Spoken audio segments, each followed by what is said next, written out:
नमस्कार, आप देख रहे हैं अनोखी आवाज और मैं हूं आपके साथ अनुष्का। एमएमसी जोन के 2 सक्रिय नक्सलियों के सरेंडर के बाद मध्य प्रदेश का बालाघाट जिला अब नक्सल मुक्त हो चुका है। कल सीआरपीएफ के कोरका कैंप में सरेंडर किए नक्सलियों में डीसीएम रैंक के दीपक पर 29 लाख और एसीएम रैंक के रोहित पर 3 राज्यों में 14 लाख रुपए का इनाम घोषित था। बालाघाट पुलिस कंट्रोल रूम में आयोजित प्रेस कॉन्फ्रेंस में IG Sanjay Kumar, CRPF IG Neetu Bhattacharya, collector Mrinal Meena और एसपी आदित्य मिश्रा मौजूद रहे। आईजी संजय कुमार ने बताया है कि नक्सली दीपक बालाघाट जिले के बालागोंदी का रहने वाला था, जबकि रोहित छत्तीसगढ़ का निवासी था। सरेंडर के समय दीपक ने कार्बाइन गन और कारतूस भी समर्पित किए हैं। कलेक्टर मृणाल मीना ने बताया है कि बालाघाट जिले में नक्सल गतिविधियों के कारण लगभग 100 गांवों के आदिवासी ग्रामीणों तक सरकारी योजनाओं और अन्य मूलभूत सुविधाएं पहुंचाने में दिक्कत आ रही है थी। चूंकि अब जिला नक्सल मुक्त हो चुका है, ऐसे में उपरोक्त प्रभावित गांवों में विकास की धारा बहेगी। आखिरी जो नक्सली हम कहेंगे कि उन्होंने दीपक जिसने सरेंडर किया है, तो क्या जिला मुक्त हो गया? जो बात चल रही है कि सच में नक्सली खत्म हो गया, क्या सच में? नहीं, बिल्कुल। अपना एरिया जो है मध्य प्रदेश का एरिया है, वो नक्सलवाद से मुक्त हो गया है। अभी कोई भी नक्सलाइट अपने एरिया में नहीं बचा है। कितना चैलेंजिंग था सर ये काम?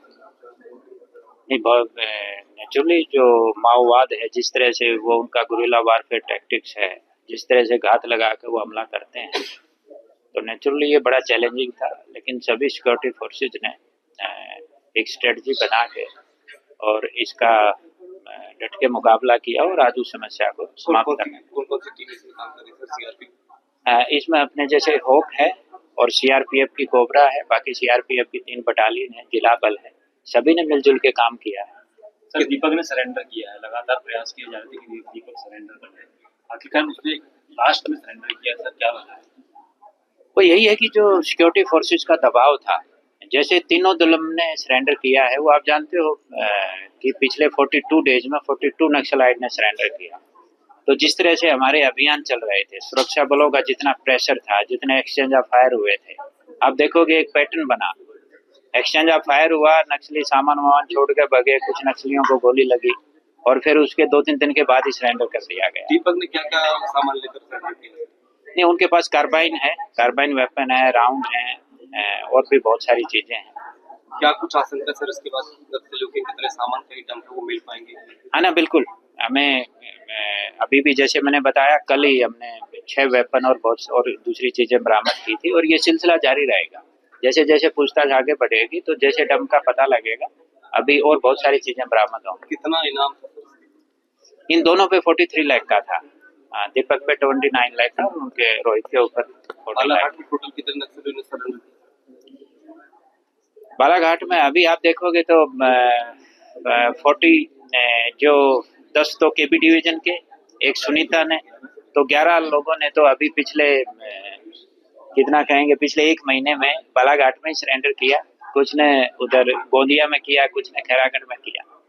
ये सभी बालाघाट में एक्टिव थे जिन्होंने दूसरे राज्यों में? बिल्कुल, बालाघाट में एक्टिव थे।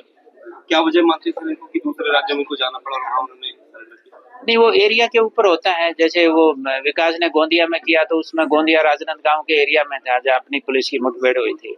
रामदेव भी खैरागढ़ बॉर्डर के आसपास ही था, लेकिन मुठभेड़ अपनी हुई, फिर उन्होंने खैरागढ़ में जाके सरेंडर किया प्रेशर में। केबी वाले अपने इधर ही आए। सर ऐसा कहा जा रहा था कि जब उनको यहाँ से खदेड़ा गया तब जाकर उन्होंने वहाँ सरेंडर किया। नहीं, बिल्कुल, ये तो बिल्कुल पैटर्न है, आप लोग देख सकते हैं। फोकस रहेगा एडमिनिस्ट्रेशन का इसमें। हम लोग ऑलरेडी जब से इसमें मैंने काम करना शुरू किया, हमारी पूरी टीम ने, हमने एक प्लान फोकस करके बनाया जिसमें रोजगार और जो एक पट्टों की समस्या हम इन फॉरेस्ट विलेजेस में देखते हैं, एफआरए के जो पट्टे हैं उन पे फोकस करके, और साथ में जो गुड गवर्नेंस के सारे इनपुट है, भले ही जैसे म्यूटेशन हो या फिर किसी भी हितग्राही मूलक योजना का लाभ इन आदिवासी अंचल के लोगों तक पहुंचाना हो, वो फोकस पे रहेगा। काफी हद तक हम लोगों ने कैंप्स के माध्यम से ये काम किया है। आगे यही फोकस रहेगा कि क्योंकि अब एक बहुत बड़ा जो हिंड्रेंस था डेवलपमेंट वर्क्स में वो क्लियर हो चुका है, तो जितने भी बेनिफिशियरी ओरिएंटेड स्कीम्स हैं, हितग्राही मूलक योजना है, और साथ में जितने भी इंफ्रास्ट्रक्चर के हमारे प्रोजेक्ट्स हैं, उनको हम फोकस में लेके और गति प्रदान करके कंप्लीट कराने पे फोकस करेंगे। और इसके साथ में ही 100 सबसे अति प्रभावित जो हमारे क्षेत्र थे, गांव थे, उनके लिए हम लोगों ने सबके साथ मिलके एक योजना भी बनाई है। यहाँ के सरपंच, सचिव और जितने भी लोकल प्रतिनिधि हैं, उन सबके साथ में मिलकर प्रशासन के द्वारा एक योजना बनाई गई है और प्रयास रहेगा कि उनमें से काम सैंक्शन करा के जो अंतिम छोर है वहां तक हम इंफ्रास्ट्रक्चर और बेनिफिशियरी ओरिएंटेड स्कीम्स का लाभ पहुंचाएं।